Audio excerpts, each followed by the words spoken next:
Hello IGNOU students. Welcome back to my channel mastering education today. जैसे कि आप लोग को पता है, हम लोग 300 मोस्ट इंपॉर्टेंट एमसीक्यूज की सीरीज कर रहे हैं। हम लोग 75 क्वेश्चंस ऑलरेडी डिस्कस कर चुके हैं, जिसमें हमने यूनिट 1, यूनिट 2, यूनिट 3 कवर करा है, जिससे हमारा ब्लॉक 1 जो है कंप्लीट हो चुका है।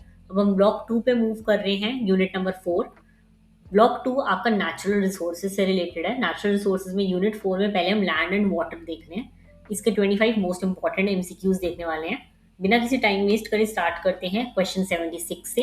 हिंदी इंग्लिश दोनों जो लोग हैं ये वाली वीडियो फॉलो कर सकते हैं। ओके, देखो क्वेश्चन 76 आपसे पूछ रहा है, a ravine is formed mainly due to. अब आपको इस क्वेश्चन में रेवीन ही नहीं पता तो क्या समझ में आएगा, पर आप आंसर्स देख सकते हो। आंसर सी है सॉइल एरोजन। हिंदी वाले देख लो, खड मुख्य रूप से किसके कारण बनता है। ठीक है, अब देखते हैं रैवीन होता क्या है। देखो, रैवीन एक गहरी और संखड़ी खाई होती है, बहुत जैसे डीप खाई होती है ना, वो जो धीरे धीरे जो है सॉइल इरोजन की वजह से बनती है। जब बारिश का पानी या नदी का पानी तेज भाव से साथ मिट्टी को बार बार काट कर ले जाता है तो छोटी गलीज बन जाती हैं। ठीक है, समय के साथ ये गलीज और गहरी और चौड़ी हो जाती हैं, जिससे हम रेवीन कहते हैं बेसिकली। ठीक है, तो खाई वगैरह होती है ना जो थोड़ी पतली सी होती हैं और बहुत डीप जाती हैं, उसी को हम बेसिकली रैवीन कहते हैं। ओके, तो ध्यान रखना। इंडिया में आप अगर देखोगे तो चंबल वैली जो है इसका बहुत ही फेमस एग्जाम्पल है। ठीक है, तो यहीं पे हमने देखा कि रैवीन किसकी वजह से फॉर्म होता है, सॉइल इरोजन की वजह से। ओके, रैवीन्स याद रखोगे खाई वगैरह की तरह तो अपने आप आंसर सी कर दोगे। ओके, हिंदी वाले देख लो, मृदा अपरदन। ठीक है, सॉइल इरोजन की वजह से आपकी रैवीन बनती है। ऑलराइट, मूव करते हैं नेक्स्ट क्वेश्चन पे, that is question number 77। Approximately what percentage of global fresh water is available in liquid form. तो आंसर है आपका ऑप्शन नंबर ए, 5%। क्वेश्चन पूछ रहा है कि अर्थ पर फ्रेश वाटर कितना है हमारे पास, तो बहुत कम अवेलेबल है, सिर्फ 5% है। और उस फ्रेश वाटर का भी ज्यादातर हिस्सा जो है ग्लेशियर्स और आइस कैप्स में जमा हुआ है। तो सिर्फ लगभग जो है 5% फ्रेश वाटर ही लिक्विड फॉर्म में, दैट इज नदियां, झील, ग्राउंड वाटर, इन सब के रूप में हमारे पास अवेलेबल है। फैक्चुअल क्वेश्चन है, याद करना है, कुछ भी समझने वाली जरूरत नहीं है इसमें। ठीक है, वैश्विक मीठे पानी का लगभग कितना प्रतिशत तरल रूप में उपलब्ध है, 5%। ओके, मूव करते हैं नेक्स्ट क्वेश्चन पे, that is question number 78। Finer particles in waste water can be made to settle by using. अब देखो, पहले क्वेश्चन समझो फिर आंसर करना। ठीक है, सबसे पहले समझते हैं कि वेस्ट वाटर में कैसी इंप्योरिटीज होती हैं।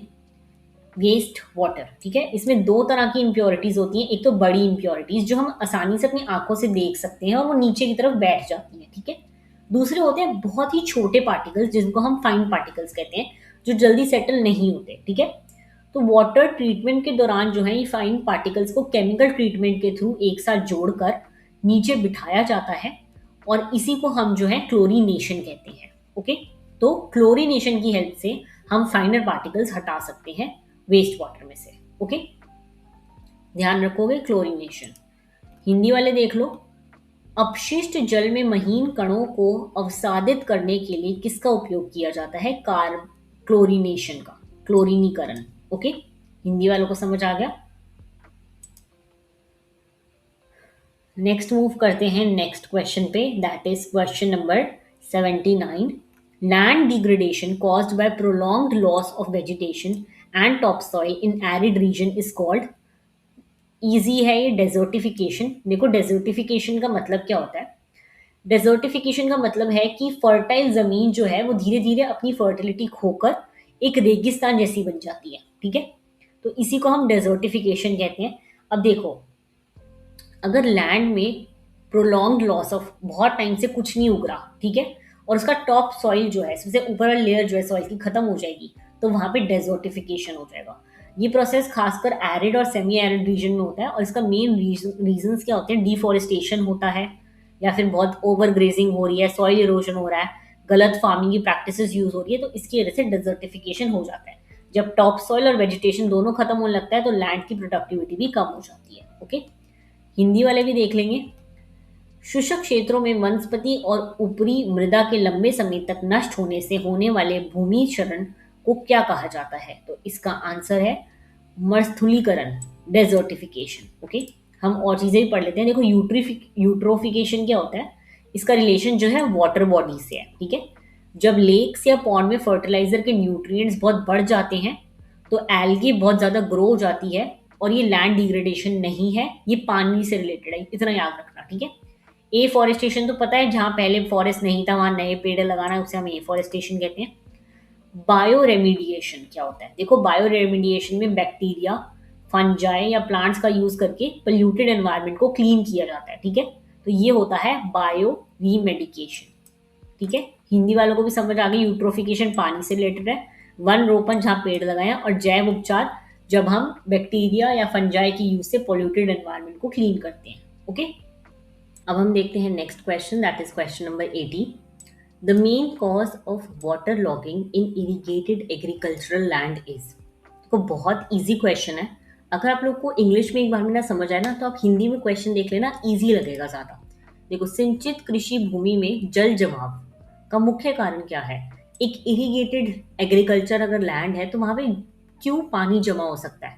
देखो, ऑप्शंस को हटाना सीखो, मैंने पहले कहा था। ऑप्शन ए करेक्ट है, पर बी गलत क्यों है? टू लिटिल इरिगेशन, अगर पानी आ ही नहीं रहा तो कैसे वाटर लॉगिंग हो सकती है? ओके, एब्सेंस ऑफ फर्टिलाइजर्स, इसका तो कोई लेना देना ही नहीं है पानी के साथ। ठीक है, presence of forest near by. अब देखो, इससे कंफ्यूज हो सकते हो, लेकिन ए ऑप्शन ज्यादा करेक्ट लग रहा है, क्योंकि उसमें बोल रहे हैं excessive and unregulated irrigation without proper drainage, यानी कि बहुत ज्यादा पानी आ रहा है और वहां पे जो है एक प्रॉपर ड्रेनेज नहीं है कि पानी पास कहाँ होगा। ओके, तो इजी, ऑलराइट, ए ऑप्शन यहाँ पे करेक्ट होगा। वाटर लॉगिंग का मतलब अगर ना पता हो, देखो वाटर लॉगिंग का मतलब होता है कि खेत की मिट्टी में जरूरत से ज्यादा पानी भर जाना, जिसकी वजह से प्लांट्स की रूट्स को ऑक्सीजन नहीं मिल पाता। ठीक है, नॉर्मली प्लांट्स की रूट्स को पानी के साथ साथ हवा भी चाहिए होती है, दैट इज ऑक्सीजन। लेकिन जब पानी बहुत ज्यादा जमा हो जाता है तो रूट्स जो है सांस नहीं ले पाते और फसल खराब होने का डर रहता है। ऑलराइट, इजी था, कोई इतना डिफिकल्ट नहीं था। हिंदी वाले भी देख लो, मैंने क्वेश्चन बता दिया था। इसका आंसर है ऑप्शन नंबर ए, उचित जल निकासी के बिना अत्यधिक और अनियंत्रित सिंचाई। ऑलराइट, मूव करते हैं नेक्स्ट क्वेश्चन की तरफ, that is question number 81। Watershed management primarily aims to. पहले देखो वाटरशेड का मतलब क्या होता है, हिंदी वाले भी क्वेश्चन देख लेंगे। हिंदी में क्वेश्चन का मतलब है जल ग्रहण क्षेत्र प्रबंधन मुख्य रूप से किसका लक्ष्य रखता है? देखो, वाटरशेड का मतलब होता है, वाटरशेड ना उस पूरे एरिया को कहते हैं जहां गिरने वाले बारिश के पानी का एक रिवर या स्ट्रीम या लेक की तरफ फ्लो करता है। ठीक है, यानी कि जो भी पानी आ रहा है, बारिश का इकट्ठा होकर गिर रहा है, वो किसी रिवर, स्ट्रीम या किसी लेक की तरफ जो है फ्लो करके वहां जा रहा है। ठीक है, इस एरिया को जो है ड्रेनेज बेसिन भी कहा जाता है, याद रखना नाम। Alright, drainage basin. ठीक है, वाटरशेड मैनेजमेंट का मेन क्या काम होता है? पानी को बचाना, सॉइल इरोजन को रोकना, वेजिटेशन को प्रोटेक्ट करना। यानी कि वाटरशेड मैनेजमेंट का पर्पस है सॉइल और वाटर रिसोर्सेज को सस्टेनेबल कंजर्वेट करना। ठीक है, तो देखो यहाँ पे लिखा हुआ है conserve soil and water resources with in a drainage basin.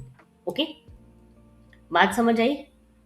Option B इसका आंसर है, एक जल निकासी बेसिन के भीतर मृदा और जल संसाधनों का संरक्षण। ऑलराइट, बेसिकली ना ऐसे पानी इकट्ठा हो जाता है और उसको प्रॉपरली जो है फार्म से बाहर ले जाके कहीं स्ट्रीम वीम में जाना, उसका एक रास्ता बना होना। तो ये जरूरी क्यों होता है? ताकि हम सॉइल और वाटर रिसोर्सेज को बचा सके जल जमाव से। ओके, क्वेश्चन नंबर 82 देखते हैं। Rain water harvesting is a technique used mainly to, बचपन से पढ़ते आ रहे हैं इसका, बचपन से।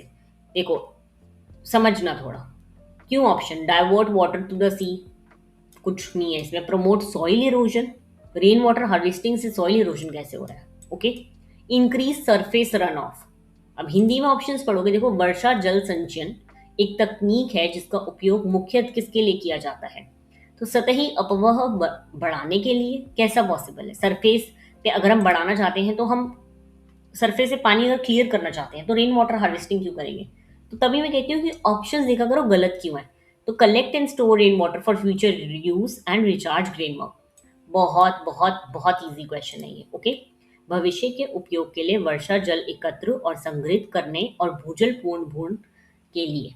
ठीक है, इजी था, यानी कि हमें देखो पानी को बचाना है ताकि हम बाद में उसको यूज कर सकें। ओके, ग्राउंड वाटर रिचार्ज का मतलब समझ लो। देखो, ग्राउंड वाटर रिचार्ज का मतलब होता है कि बारिश का पानी धीरे धीरे जो है जमीन के अंदर जाकर एक्विफायर्स को दोबारा भर देता है, जो पानी में वाटर को होल्ड करते हैं। ठीक है, इससे जो है वेल, हैंडपंप और बोरवेल्स वगैरह में पानी बना रहता है। और इसी प्रोसेस को बढ़ाने का सबसे इफेक्टिव तरीका जो है रेन वाटर हार्वेस्टिंग होता है। ओके, रेन वाटर हार्वेस्टिंग में बारिश के पानी को कलेक्ट करके या तो स्टोरेज टैंक्स में रखा जाता है या फिर रिचार्ज पिट्स के थ्रू जमीन के अंदर भेजा जाता है। ऑलराइट, नेक्स्ट देखते हैं question number 83। Soil salinity mainly develops due to, Hindi में क्वेश्चन पढ़ो। देखो, मृदा लवणता, सॉइल सैलिनिटी मुख्य रूप से किस कारण विकसित होती है। वो पूछ रहे हैं कि सॉइल में सॉल्ट का कंटेंट कैसे डेवलप होता है। ओके, तो देखो क्वेश्चन, देखो यहाँ पे मैंने बोला ना, ऑप्शंस को हटाओ। Presence of forest, forest present, पेड़ उगने से सैलिनिटी का कोई लेना देना नहीं है। ठीक है, कंप्लीट एब्सेंस ऑफ इरिगेशन, अगर इरिगेशन होएगी ही नहीं तो देखो पॉसिबल है, बट यहाँ पे कुछ कनेक्शन नहीं बैठ रहा। Alright, next, excessive rainfall in coastal region only, excessive rainfall होगी तो बल्कि न्यूट्रिएंट्स जो है बह जाएंगे। ओके, तो excess irrigation, poor drainage leading to salt accumulation, जब बहुत ज्यादा इरिगेशन होने लगती है, पुअर ड्रेनेज होता है, पानी पास नहीं हो रहा, पानी खड़ा हुआ है, ठीक है, तो क्या होता है, इवेपोरेशन ऑफ वाटर जो है होने लगता है, और जिसकी वजह से सॉल्ट्स वगैरह जो है पीछे रह जाते हैं और वो जो है सॉइल में जाके सैलिनिटी को इंक्रीज करते हैं। ऑलराइट, समझ आई बात। क्वेश्चन नंबर 83, खराब जल निकासी के साथ अत्यधिक सिंचाई से लवण संचय। ओके, नेक्स्ट मूव करते हैं नेक्स्ट क्वेश्चन पे, that is question number 84। The largest use of fresh water withdrawn globally is for, ये फैक्चुअल क्वेश्चन है, इसको याद करने की जरूरत है। ठीक है, इसमें कुछ भी ऐसा नहीं है। देखो, एग्रीकल्चर स्लैश इरिगेशन, यानी कि एग्रीकल्चर के लिए जो है सबसे ज्यादा फ्रेश वाटर यूज करा जाता है पूरे अर्थ पर। ओके, ध्यान रखना इस चीज को। क्वेश्चन 84, विश्व स्तर पर निकाले गए मीठे पानी का सबसे बड़ा उपयोग किसके लिए होता है, तो कृषि या फिर सिंचाई उपयोग के लिए। ऑलराइट, एग्रीकल्चर में सबसे ज्यादा पानी यूज होता है। Next, ground water is primarily recharge through, ground water को हम कैसे रिचार्ज करते हैं। ओके, तो देखो अभी हमने पढ़ा था, एक हमने रेन वाटर हार्वेस्टिंग देखा था। वोल्केनिक एक्टिविटी का कोई लेना देना नहीं है यहाँ पे, वोल्केनिक एक्टिविटी से ग्राउंड वाटर का कुछ लेना देना नहीं है। ठीक है, विंड इरोजन, हवा से ग्राउंड का क्या लेना देना, और ग्राउंड वाटर का कोई लेना देना दिख रहा है विंड इरोजन से? नहीं। अब देखो, ओशियन करंट्स और infiltration of rain water and surface water, rain water वाला जहां पे कोई वर्ड दिख रहा होगा वही करेक्ट ऑप्शन होगा। ओशियन करंट से इसका कोई लेना देना नहीं है। ओशियन करंट का मतलब होता है पानी किस तरफ बह रहा है, तो उससे कोई लेना देना नहीं है ग्राउंड वाटर का। ओके, तो इसका आंसर है ऑप्शन नंबर बी। भूजल मुख्य रूप से किसके माध्यम से पूर्ण भरित कर होता है, तो आंसर वर्षा जल और सतही जल का रिसाव। ठीक है, कि कितना वाटर जो है सरफेस पे रह रहा है, कितना हम रेन वाटर से उसको रिचार्ज कर रहे हैं, उससे जो है हमारा ग्राउंड वाटर बेसिकली रिचार्ज होता है। Okay, question number 86, question number 86 आपसे पूछ रहा है, soil erosion by water is most severe on, कैसे लैंड पर जो है सॉइल इरोजन होने का ज्यादा जो है इतना रहता है खतरा, तो इसका आंसर है स्टीप या deforested slopes. Alright, that is option number B. Okay, ये भी लर्न करने वाला क्वेश्चन है, इसमें कुछ भी ऐसा समझने वाला नहीं है। जल द्वारा मृदा अपरदन सबसे गंभीर कहाँ होता है, तो खड़ी वनविहित ढलानों पर। देखो, स्टीप स्लोप्स जो होती है ना, वहां पे वेजिटेशन जो है वो बहुत ज्यादा नहीं हो पाती, और अगर होती भी है तो अगर पानी एकदम से ज्यादा बहाव से आता है तो वेजिटेशन का बहाने का डर रहता है, इसकी वजह से यहाँ पे सॉइल इरोजन का ज्यादा खतरा रहता है। ओके, स्टीप समझ रहे हो, स्टीप क्या होता है, जैसे माउंटेन वाली वेजिटेशन। ओके, और डिफॉरेस्टेड मतलब जहाँ पे प्लांट्स वगैरह ज्यादा नहीं उगाए जाते, तो वहां पे जो है सॉइल, आपको पता है ना, सॉइल को जो है प्लांट की रूट्स पकड़ के रखती हैं। तो अगर किसी एरिया में ज्यादा ग्रोथ नहीं हुई है, वहां पे प्लांट्स ट्रीज नहीं उगाए गए हैं, तो वहां पे सॉइल इतना ज्यादा जो है पक्का नहीं होगा, इसलिए वहां पे सॉइल इरोजन का ज्यादा डर रहता है। ओके, नेक्स्ट मूव करते हैं नेक्स्ट क्वेश्चन पे, क्वेश्चन नंबर 87। इसका आंसर आपको समझ आ गया था। देखो, the layer of soil richest in organic matter and nutrients is the सबसे इजी टॉप सॉइल। देखो टॉप सॉइल जो होता है, सबसे ऊपर की लेयर जो होती है ना सॉइल की, वो सबसे ज्यादा फर्टाइल होती है और यहाँ पे सबसे ज्यादा जो है ऑर्गेनिक मैटर जो है रहता है। क्यों? क्योंकि देखो जब आप प्लांट वगैरह को करते हो तो उसकी रूट्स जो है ज्यादा डीप तक नहीं जाती, टॉप सॉइल सब सॉइल तक ही जाती है, ठीक है। तो इसलिए जो है प्लांट से जो न्यूट्रिएंट्स वगैरह पास होते हैं वो टॉप सॉइल में ही रहते हैं, इसलिए टॉप सॉइल जो है रिचेस्ट होता है ऑर्गेनिक मैटर में। ऑलराइट, इतना कोई डिफिकल्ट नहीं था क्वेश्चन। इसका आंसर है टॉप सॉइल। ओके, कार्बनिक पदार्थ और पोषक तत्वों से सबसे समृद्ध मृदा की परत कौन सी है? तो इसका आंसर है हमारा ऊपरी मृदा, that is top soil. Okay,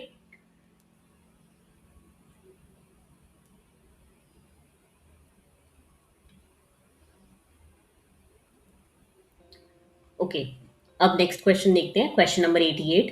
which practice helps reduce soil erosion on sloped agriculture land? तो देखो इस क्वेश्चन को पहले समझो। सबसे पहले समझते हैं कि स्लोप्ड एग्रीकल्चरल लैंड क्या होता है। ये ऐसा लैंड होता है यानी कि पहाड़ी या फिर ढलान वाली जमीन जहाँ पे बारिश होती है तो पानी बहुत तेजी से नीचे की तरफ बहने लगता है और इस तेज बहाव के साथ जो है ऊपर की जो टॉप सॉइल होती है वो भी इसके साथ बह जाती है, ठीक है। इसी प्रोसेस को हम लोग सॉइल इरोजन कहते हैं। अब इस प्रोसेस को रोकने के लिए दो बहुत इंपॉर्टेंट मेथड यूज होते हैं, आपको पता होने चाहिए, जो यहाँ पे आंसर में लिखा है, कॉन्टोर प्लोइंग एंड टेरेसिंग। देखो कॉन्टोर प्लोइंग क्या होता है, इसमें हल जो होता है, हल पता है ना क्या होता है जो फार्मर्स यूज करते हैं, इसमें हल को ढलान के सीधे नीचे नहीं बल्कि कॉन्टूर लाइंस के अलॉन्ग चलाया जाता है। तो इससे पानी की स्पीड कम हो जाती है और मिट्टी बहकर नहीं जाती। मतलब कॉन्टूर समझ रहे हो, ऐसे ऐसे ऐसे ऐसे। ऑलराइट, ये होता है। और टेरेसिंग क्या होता है, देखो टेरेस फार्मिंग में पहाड़ी ढलान को सीढ़ियों की तरह बना दिया जाता है और इससे बारिश का पानी रुक रुक कर नीचे जाता है और सॉइल इरोजन काफी हद तक कंट्रोल हो जाता है। ऑलराइट, समझ आ गई बात? अब देखो ओवर ग्रेजिंग तो बिल्कुल ही उल्टा ऑप्शन है, ओवर ग्रेजिंग चारा खाना होता है, ठीक है। डिफॉरेस्टेशन से भी हम सॉइल इरोजन को नहीं रोकेंगे।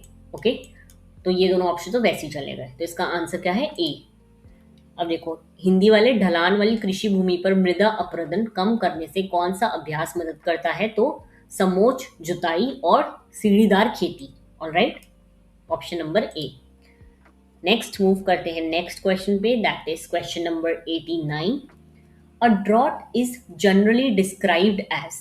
ड्रॉट क्या होता है? बहुत इजी, जब काफी टाइम तक बारिश नहीं होती तो सूखा पड़ जाता है, वहां पर पानी की कमी होती है, इसको हम ड्रॉट कहते हैं। सिंपल, इसमें कुछ भी समझने वाला नहीं है, बचपन से पढ़ते आ रहे हैं हम ड्रॉट क्या होता है।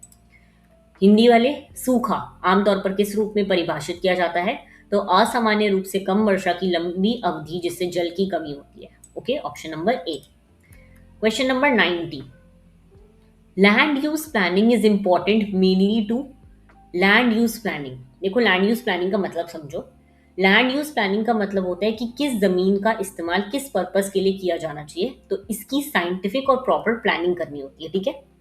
क्योंकि हर जमीन एक जैसी नहीं होती, कुछ लैंड एग्रीकल्चर के लिए बेस्ट होता है, कुछ फॉरेस्ट के लिए होता है, कुछ इंडस्ट्रीज के लिए और कुछ रेजिडेंशियल एरिया के लिए, तो बिना प्लानिंग के हम नहीं कर सकते।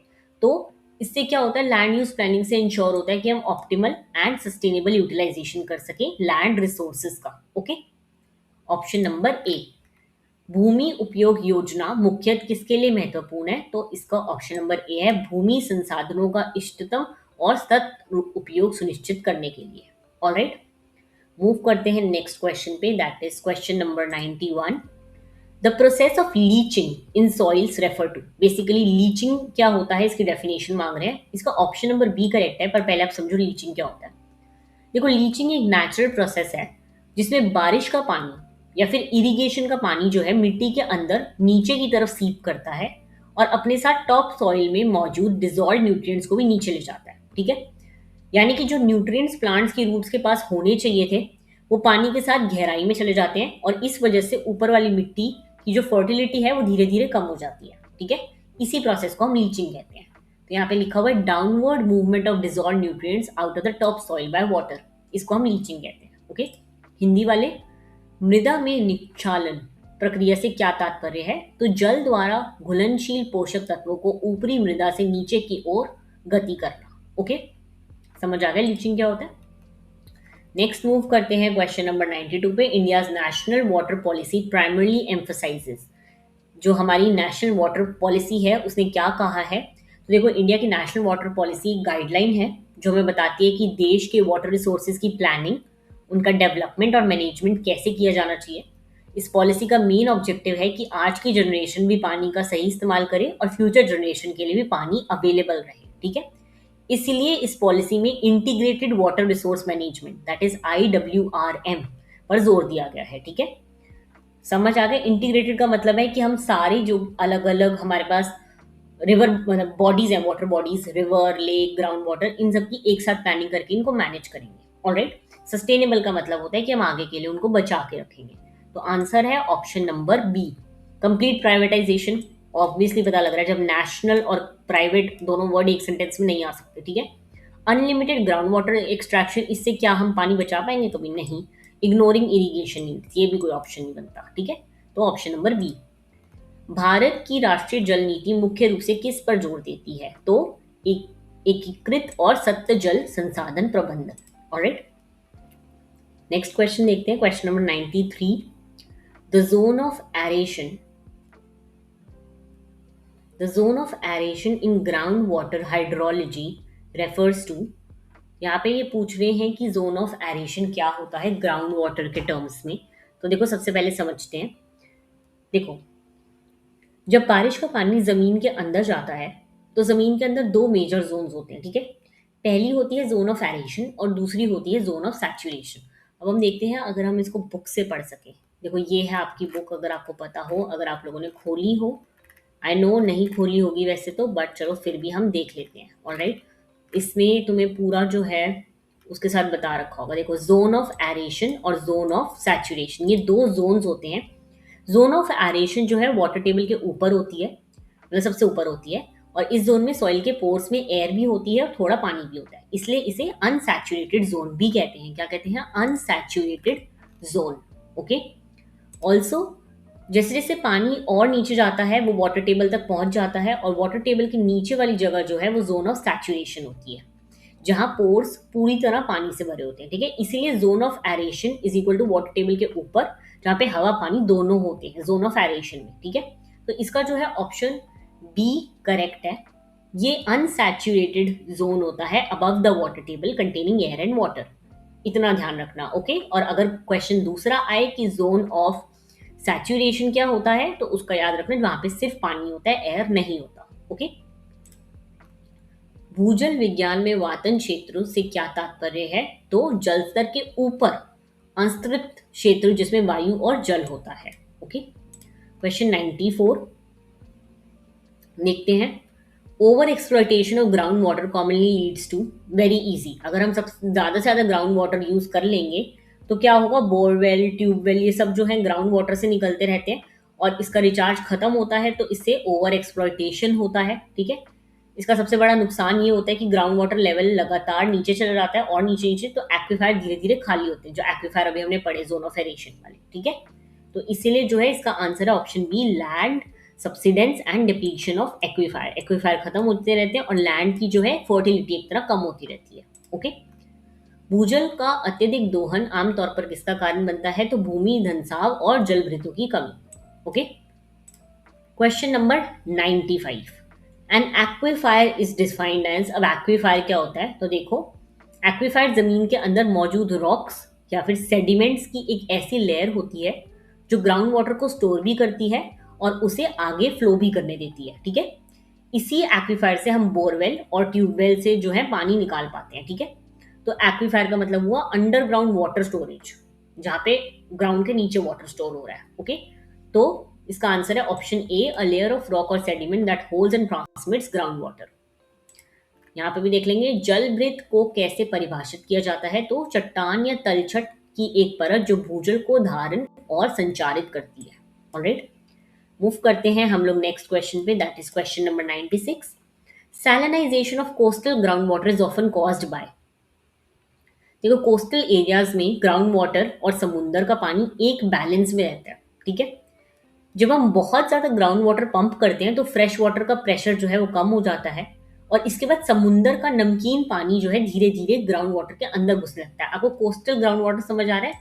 ये ऐसा ग्राउंड वाटर है जो सी वगैरह के पास है, और सी का पानी ऑलरेडी बहुत खारा होता है, ठीक है।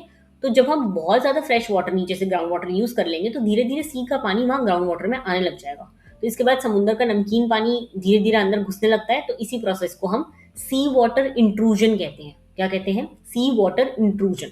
इसके बाद ग्राउंड वाटर भी सॉल्टी हो जाता है, और इसी प्रोसेस को हम सैलिनाइजेशन ऑफ कोस्टल ग्राउंड वाटर कहते हैं, ठीक है। देखो ये किसकी वजह से होता है? Excessive ground water withdrawal leading to sea water intrusion. Alright. Question 96, तटीय भूजल का लवणीकरण अक्सर किसके कारण होता है? तो अत्यधिक भूजल निकासी के कारण समुद्री जल का प्रवेश। ऑलराइट।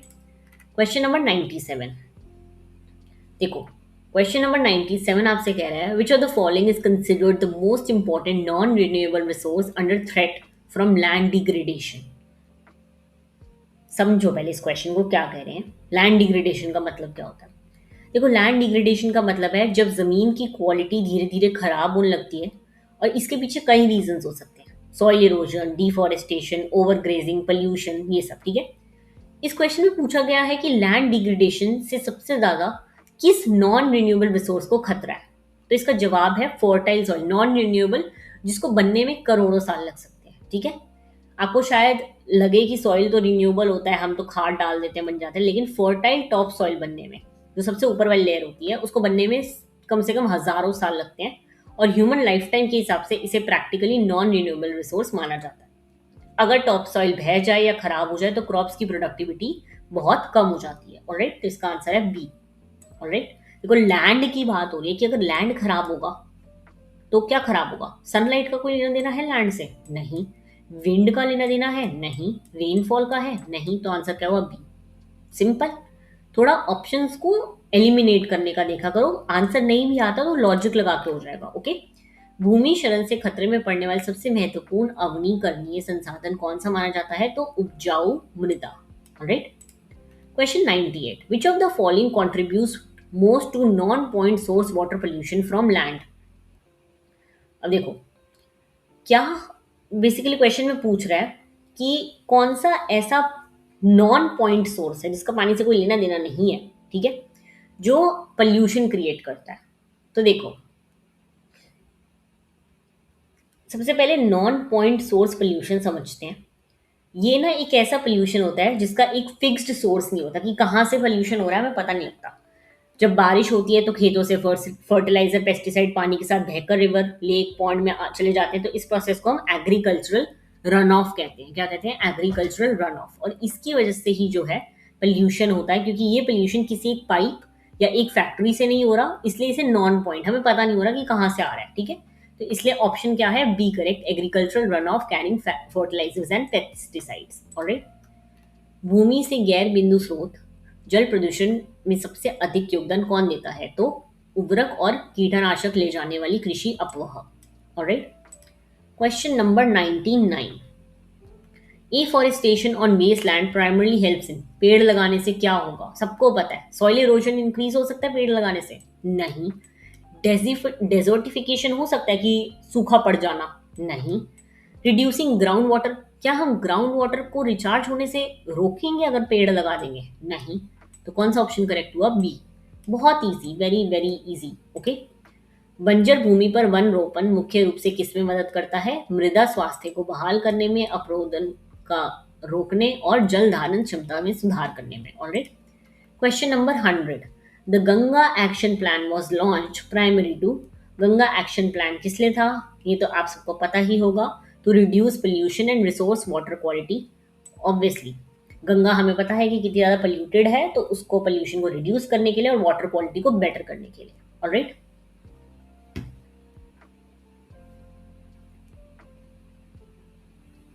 तो ये हो गया हमारा यूनिट 4 कंप्लीट। ऑलराइट, ये यूनिट 4 ही है। ऑलराइट, ब्लॉक 2 का यूनिट 4। हमने 100 क्वेश्चन अभी तक डिस्कस कर लिए हैं। होपफुली आप लोगों को 100 क्वेश्चन आते होंगे।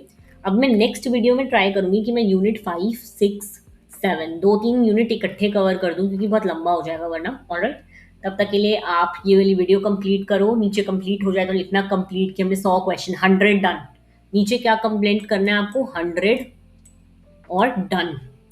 ऑलराइट, ये आप लिखोगे तो मुझे समझ आ जाएगा कि आपने 100 क्वेश्चन जो हैं अभी तक के कंप्लीट कर लिए हैं। ऑलराइट, बाकी हम लोग मिलते हैं नेक्स्ट वीडियो में। All the very best, thank you so much.